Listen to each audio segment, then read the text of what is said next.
Hi guys, welcome to Reseller News, October 18th, 2017. My name is Rjpasini. Today I'm going to be talking a little about what's going on in Reseller News. I'm pulling some information off of e-commerce bites and I'm going to share it with you guys. Basic stuff. If this is the first time coming to my YouTube channel, as you know, I go over certain things to enlighten the potential resellers out there in eBay land. And I don't read everything verbatim, so the information I put out there is for you guys to check it out if you choose to do so. If not, that's okay then too. I mean, then you know, it is what it is. Also, I want to talk about too in the Reseller News topic today, in regards to blocking certain buyers.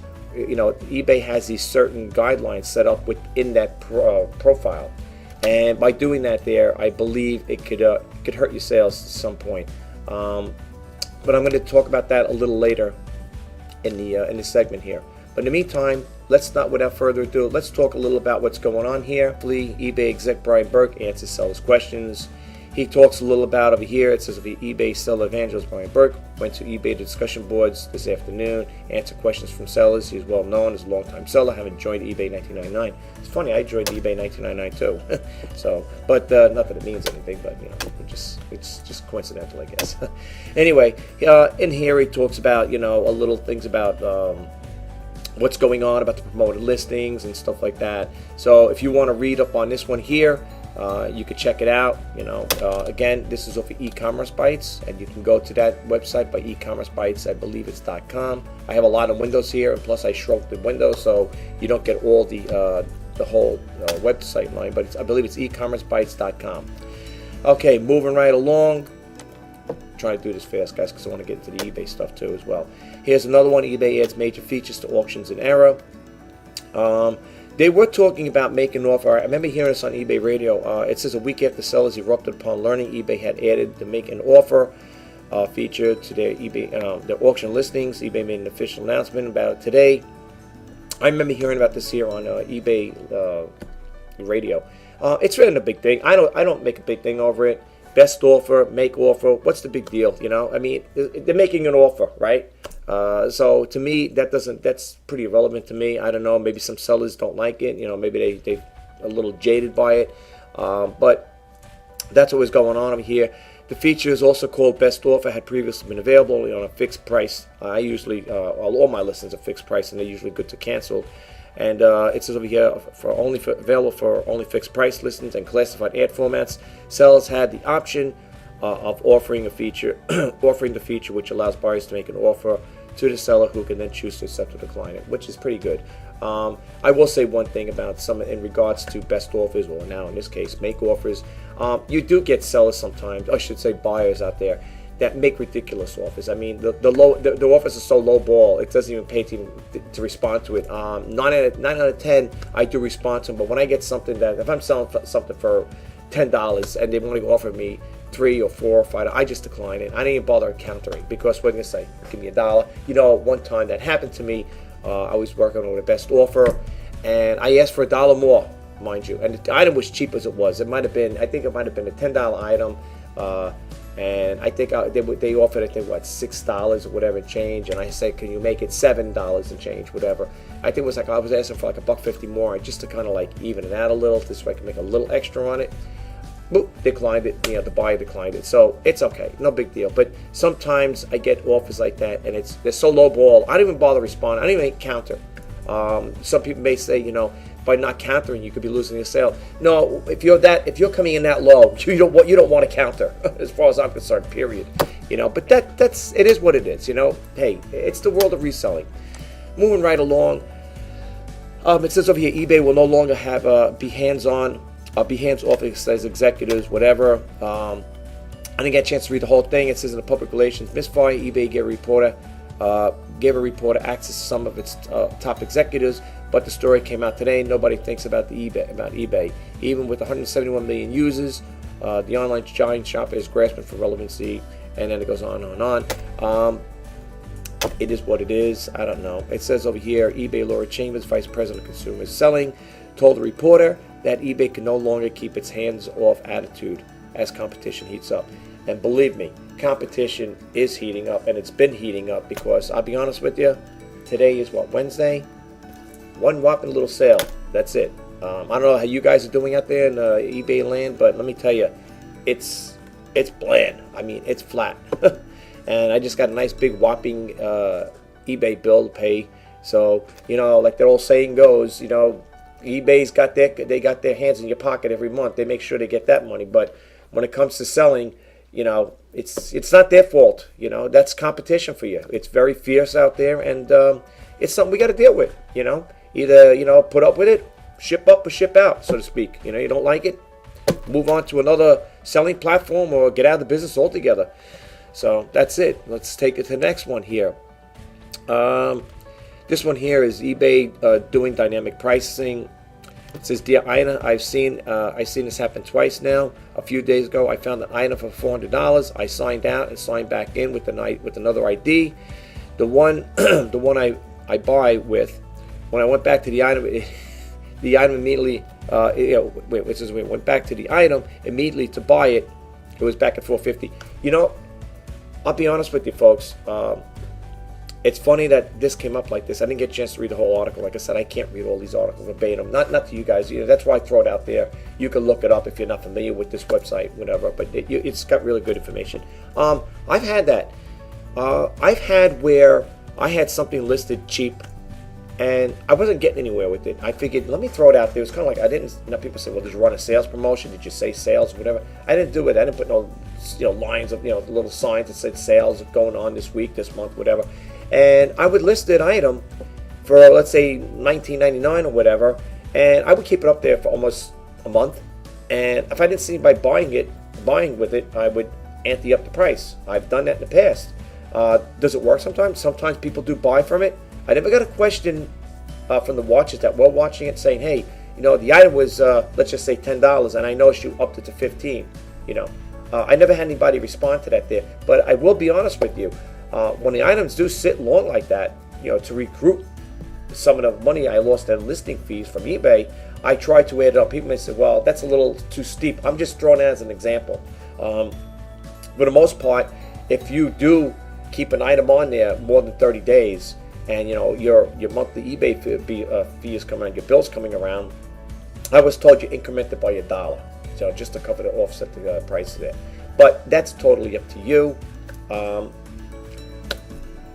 I don't know what to tell you, guys. I mean, is this something you would recommend? I don't know.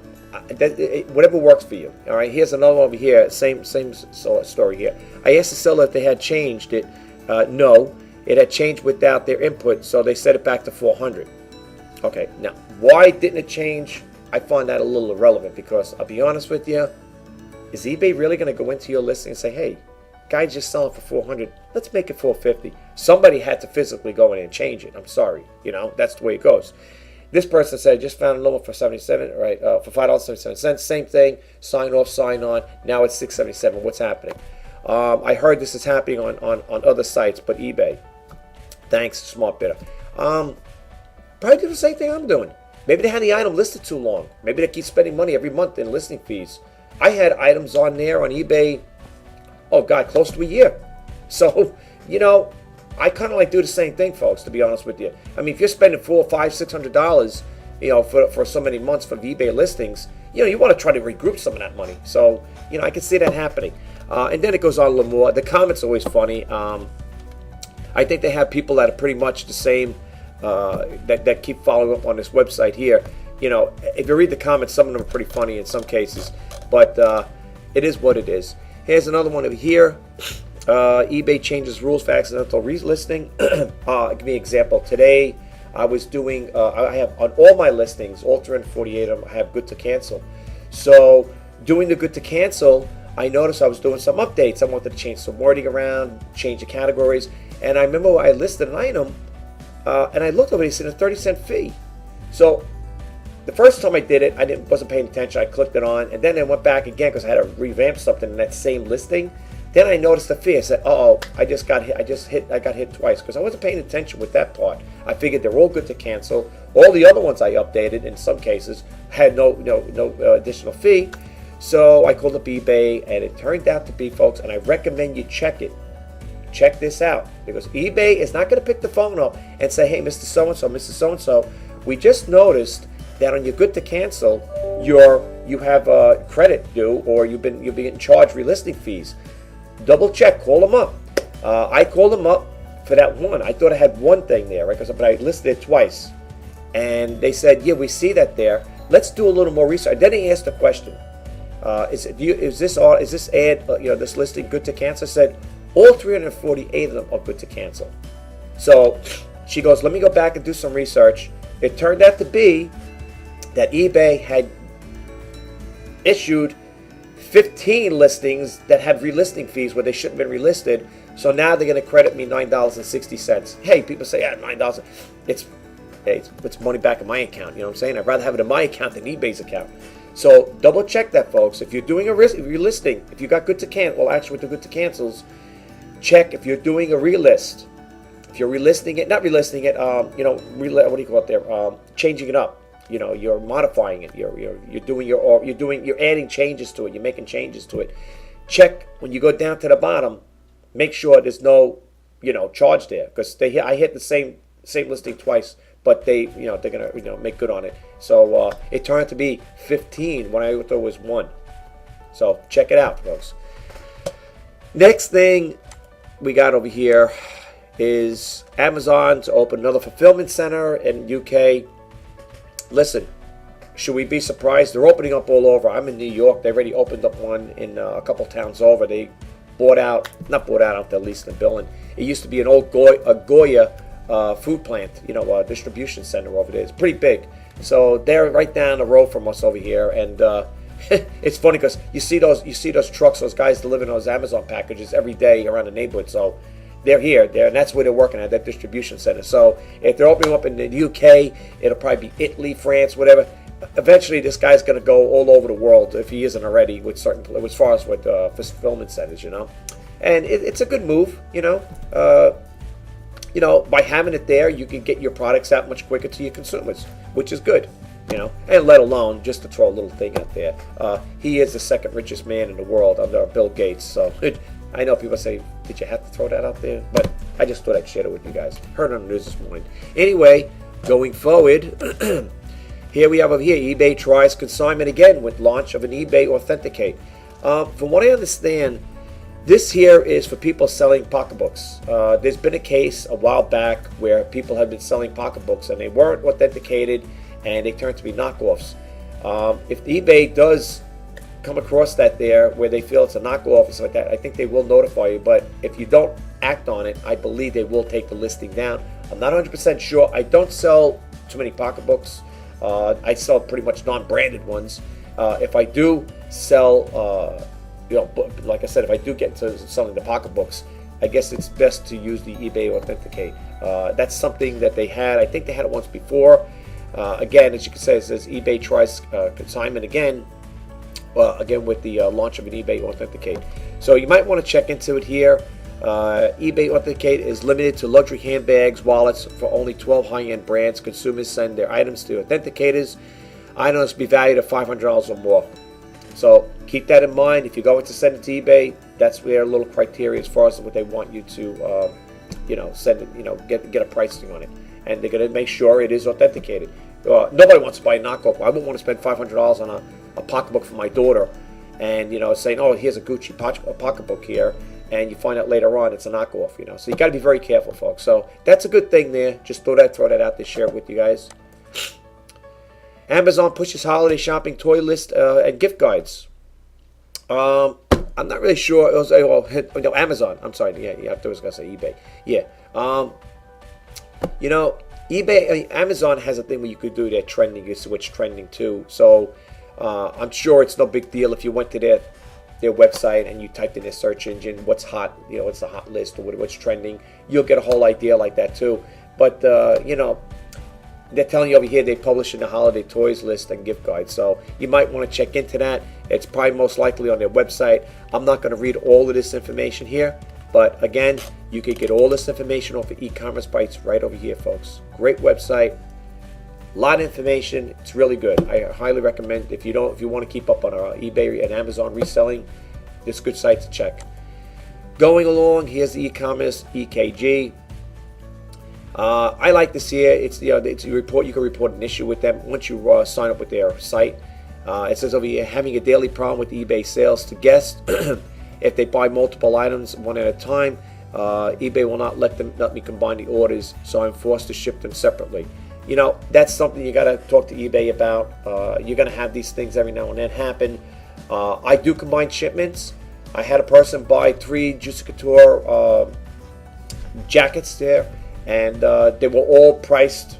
They're kind of like, well, kind of heavy. I mean, if you list them separate, they still got a good deal on it, to be honest with you. As far as I'm concerned. But I do offer combined shipments, and I think it's a good thing to for people to other sellers to offer combined. I'm sure they do, but yeah, you might want to check into this here. And they have other stuff over here in EKG. You can read some other stuff they got over here. Very informative, very good. It's got pages 1 to 29, probably a lot more than that. So, and over here, okay, no, I thought that's an on book. You get that free too. That book there, Zero book is a free book. The 5-step system of building your online store. Yeah, grab your free book now. So if you go to their website, you can click that on that little link there, and it'll take you to get that book. Going right along, we got the eBay classifieds here. E-commerce bites classifieds. I guess what this is here, it gives you an idea. Like, I guess you could sell on their website. They got one over here for automotive. It says learn how to find auto parts and accessories on eBay. I guess it talks a little about it. You could try it for free, buy an ad, latest ads, so on. They also have one over here for another time antiques for your kindred spirit, and it's basically the same thing. You would search in a classified, and you could get some information like that. They also have Etsy here, another time for antiques. I guess Etsy has something to do with that as well. eBay will no longer be hands-off. Will be no longer hands-off executive. I think we covered this here before, I believe. Yeah, we did. I'm sorry, I clicked that one twice. And that is kind of like the wrap-up as far as the reseller news. And again, I got all that information off of the e-commerce bites. I'm trying to keep this quick and short, so I don't want to get too much into this here, guys.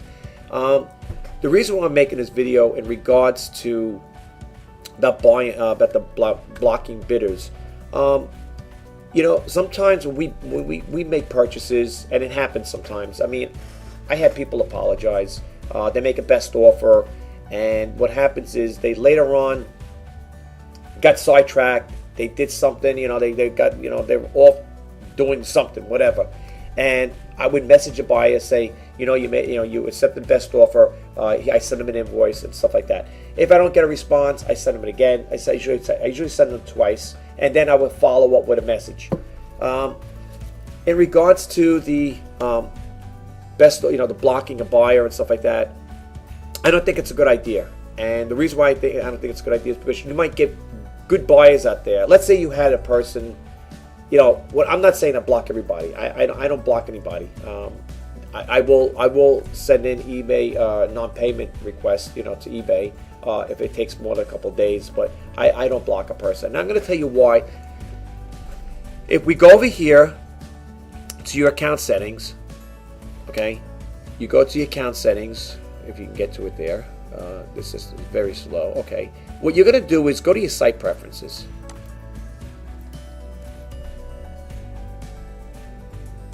Oh, excuse me. Okay.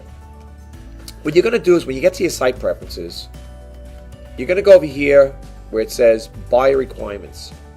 See, block certain eBays from bidding or purchasing your items. Now, I don't believe in that because, like I said, the one time the buyer did something like that, I'm going to block them. I mean, give me a break. I mean, things happen. I might have done something like that once. I mean, not that I have, but I'm saying it could happen to me. It could happen to anybody. You make a purchase, right? You bid on something, make a best of whatever. The wife calls you, the kid calls you, emergency comes up, you have to do something, you run out. You're not thinking about eBay. I mean, at a crisis, you're not going to be thinking, wait a minute, wait, there's a fire going on. By the way, I got to make a purchase at eBay. You know what I'm saying? Let's be real here. These things happen. We're all human. We all make mistakes. The point I'm trying to get across is, with the buyer requirements, if you're too harsh on them, you're going to probably drive them away from you. Okay. Now I had a buyer that sent me an email, sent me a message, wanted to buy eyeglass cases, and the buyer said, "No, you didn't." He goes, "You got to block me." And I looked and said, "Wait, block? I don't remember this. I don't block anybody. Even the people that I would feel would, whatever, made a payment, made an offer, and they didn't pay, and I had to send a non-buyer thing. And I'm not going to put you. I'm going to block you going forward. I'm not going to block anybody. Like I said, these things happen. But the point I'm trying to get across is I want to show this to you guys really quick, and I'm going to call us quits on this here for your own self. Well, again, just to rehash, you go to your account, you go to your name here, you go to account settings, you go to site preferences, and if you're not getting, maybe if you set it up, I don't know if it's a default settings, but if you set it up with the buy requirements and you make it too strict, you're going to probably lose buyers. I'm not saying by what I'm telling you is going to increase your sales. I'm just trying to tell you, you don't want to spook off buyers. So what you do is you go over here, buy requirements. It says block certain eBay buyers from bidding on or purchasing your items. You go to show. Okay. Now you go over here, buyers requirement activity log. Okay. I'm going to click it on. Now you're going to see these are the people I say, wow, too many. All right, too many unpaid items. All right. It tells the item number, but you see here, this here is the same item, whatever. But well, these different, same date. What happened was the person bought stuff and then they decided they didn't want it, whatever. I'm not going to block them. You might say, well, these look like they're on a block. No, these are buyer requirements activity log. Now, here's the part I'm talking about. Now, along this line, when you go here, click on buyer requirements. See here? Now, eBay even tells you. Now, they got a little checkbox here. Okay? See the checkboxes? Now, right on the little eBay, right on the buyer requirements, have a little taglines over here. Buyer requirements can help you reduce your buyer requirements can help you reduce your exposure to buyers who might make transactions more difficult or expensive. To allow specific eBay members to bid on or purchase your items, regardless of any requirements you select, add them to the buyer requirements exception list. I wouldn't do it. See over here, again, now they're saying select requirements.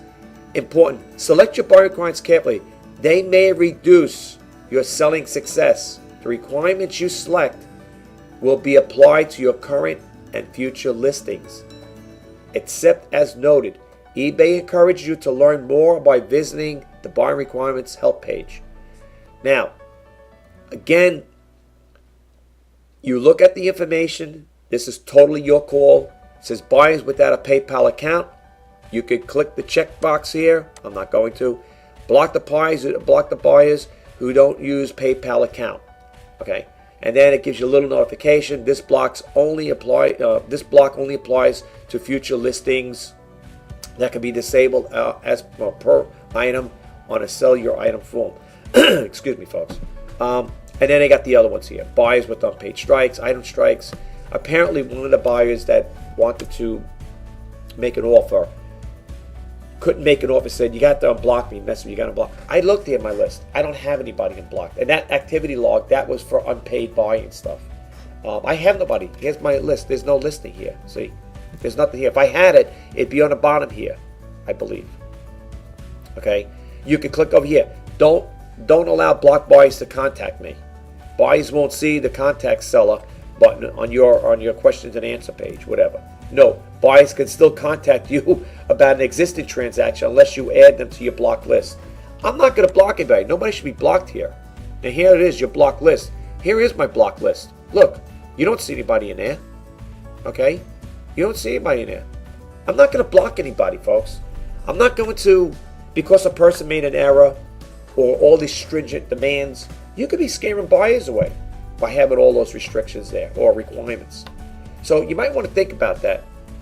But I just wanted to share that with you guys. And they go ahead with the transaction, they make the payment. Are you later on going to go back and say, you know what? I don't like the way that buyer paid. I'm going to block them. Or you're going to just let it ride and say, I had buyers apologize. That's why I have a whole different frame of mind.